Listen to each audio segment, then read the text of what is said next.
ಇಲ್ಲ ಮೇಡಮ್, ನಾನು ಅವತ್ತು ಮಲ್ಲಿಕಾರ್ಜುನ್ ಅವ್ರು ಫೋನ್ ಮಾಡಿದ್ರು. ನಾನು ಬೀದರಲ್ಲಿದ್ದೆ.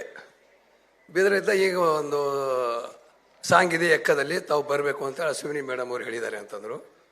ಬಟ್ ನಾನು 4 ದಿವಸ ಬಿಟ್ಟು ಬರಬೇಕಾಗಿತ್ತು.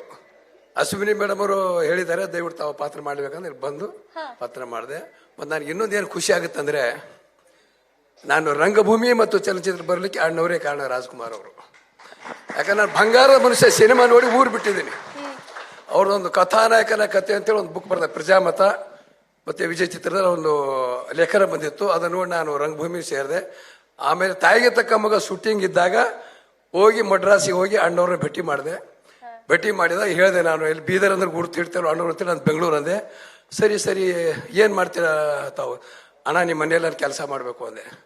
ಕೆಲಸ ಮಾಡ್ತೀರಾ? ನಿಮ್ಮ ಕಾರ್ ಓಡ್ಸಕ್ಕೆ ಬರುತ್ತಾ ಅಂದರು. ಇಲ್ಲ ಅಣ್ಣ, ಕಾರ್ ಓಡ್ಸಕ್ಕೆ ಬರಲ್ಲ. ಮತ್ತು ಏನು ಕೆಲಸ ಮಾಡ್ತಾ? ಅಣ್ಣ ನಾ ರಂಗಭೂಮಿಯಲ್ಲಿ ಪಾತ್ರ ಮಾಡ್ತೀನಿ.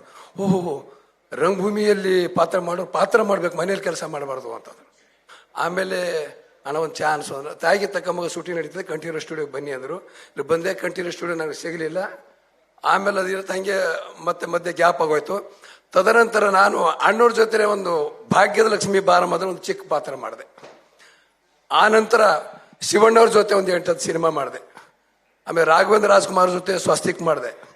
ಆಮೇಲೆ ಪುನೀತ್ ಸರ್ ಜೊತೆ ಒಂದು 3-4 ಮಾಡಿದೆ. ಮಾಡಿ ನೋಡಿ, ನಾನು 3ನೇ ತಲೆಮಾರು ಜೊತೆ ನಾನು ಕೆಲಸ ಮಾಡಿ ನಾನು ಸುದೈವ ಅಂತ ನಾನು ಅನ್ಸ್ಕೊತೀನಿ.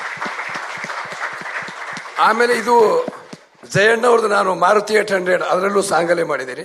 ಇದರಲ್ಲೂ ಸಾಂಗಲೆ ಕೊಟ್ಟಿದ್ದಾರೆ. ನೆಕ್ಸ್ಟ್ ಪಾತ್ರ ಕೊಡ್ಲೇಬೇಕು ನೀವು ಅಷ್ಟೇ. ಹೌದು, ಆಯ್ತು.